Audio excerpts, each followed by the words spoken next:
Doc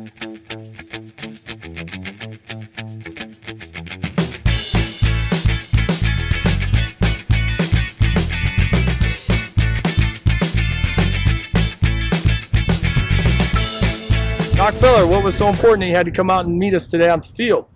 On Friday, aren't you playing Wartburg? We do have Wartburg going on Friday. So we want you to win. Well, we want to win. What do you got for us? We'll give you a little edge. You know, over in the new Peterson Hall of Science, I teach a little bit about the game. Physics of baseball? I'm going to tell you a few things. Is that okay? That works for us. All right, here we'll try. You know, when the pitcher pitches a rising fastball, that doesn't rise at all. You know, it actually does this. I'll show you. So we make a little picture here. And without air, it would look like this. But with air, it actually gets shortened. See what I mean? But if I put spin on the ball, put a little spin on the ball, I can get the ball to rise higher than it would have. And it comes sort of down like this. Now, the ball still sinks at the end, but we call that a riser. Just because it's higher than it would have been without the spin. Things like that, you guys got to know. Guys, yo, what the hell's going on here? Guys, you got to pay attention. We got to be able to hit this pitch. So you see what I mean? Let me show you. Come over here. Yo. So I'm going to show you what actually happens to a ball if you pitch it like this. It doesn't go straight, of course. No way. Because of gravity, it's going to come down like this. And it's quite a bit different. This is about 2 feet. And 2 feet. And that's if you throw it about 100 miles an hour.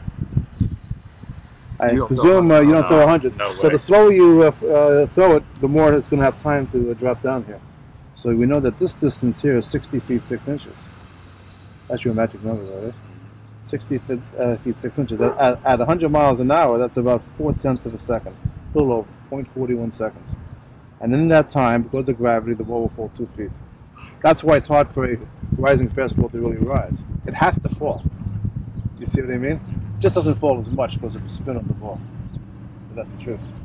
Now, if you throw it at 80 miles an hour, then it's only going to be, you know, it's 4/5 the speed. It's going to be 5/4 the time. So instead of 0.41, it's going to be like about a half a second there. That's a big difference there. Because then the ball drops. The ball drops as 1/2 gt squared. G is the acceleration of gravity. So the time matters a lot because if this is 0.4 or 0.5, you're going to square that number. So the ball is really going to drop down.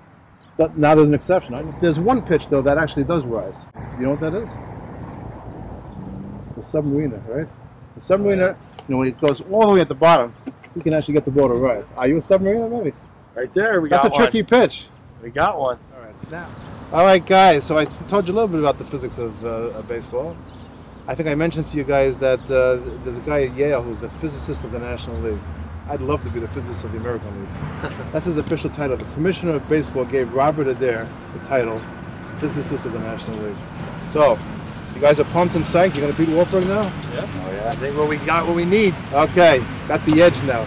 Science doesn't hurt when it comes to baseball, I'll tell you that. Nope. All right, guys, let me shake your hand. Thanks a lot, Doc. Okay. Thank you, Doc. A pleasure. Thank you. Nice to see you. Thank you. Okay, Steve.